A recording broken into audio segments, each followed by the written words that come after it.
Hello everybody. Bonjour tout le monde. My name is Lieutenant Colonel Mark Turchinsky, and I've been asked by Madam Stephanie to talk a little bit about today, what does Remembrance Day mean to me?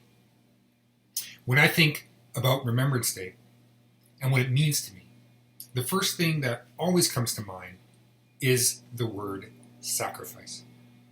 For me, Remembrance Day is that special time of year when I'm glad that we still take the time to honor the service and the sacrifice of Canadian Armed Force veterans, maybe even some relatives of yours, who have served our country both here at home and throughout the world.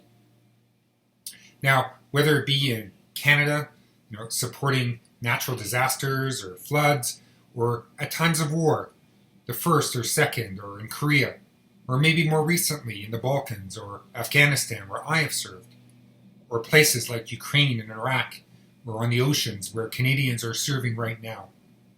Canada's service members have and continue to fight to maintain the freedoms we all enjoy, with the goal of bringing peace and security to everyone in Canada and to places around the world. It's important to remember them not only because it's a part of our history and to ensure that their achievements and accomplishments are never forgotten, but to remind ourselves that we have to do everything we can to prevent future generations, to prevent you guys from one day being called to war. That is, unless, of course, there'll be a time where you'll have to stand up against others who want to take away your freedoms or the freedoms of others. You see, when I was your age, freedom meant that when I grew up, I could be whatever I wanted to be. I could choose to live where I wanted to live, play the games I wanted to play, and do the kind of job I always wanted to do. But have you ever heard someone say, freedom isn't free? Does that make sense at all? Freedom isn't free?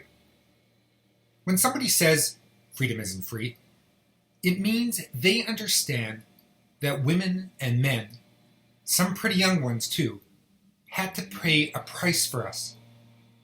Had to pay a price so that we can enjoy the freedoms that we all have today.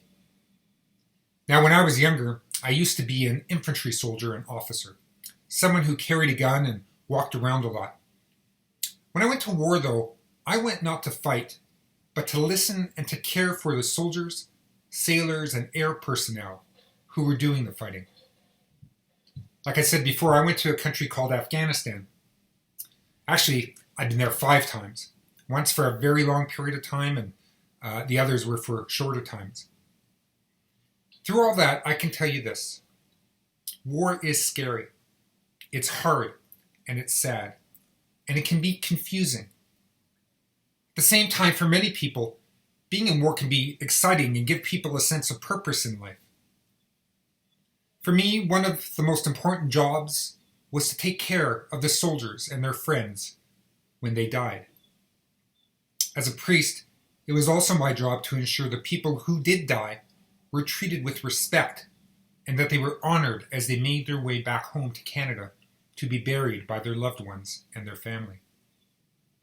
Maybe you've seen pictures of soldiers carrying a casket with the flag of Canada draped over it. I was one of many chaplains who stood at the front of the casket after doing a service and led the casket on to the airplane that would carry the soldier home. One such a time was a very difficult time when the first ever female combat officer was killed in battle. In fact, during my time in Afghanistan, I did over 14 ceremonies for over 14 people who gave the ultimate sacrifice. Now, hearing this, you might think, why would anybody want to go to war in the first place? Why would anybody want to risk their life? There's a saying I think about a lot this time of year. The saying I think about is that we should always speak up for those who cannot speak for themselves. A few years ago, I visited a concentration camp in Germany that was set free by the American Army. On one of the buildings was a plaque, a sign that was put up that said, "Thank you for defending those who could not defend themselves."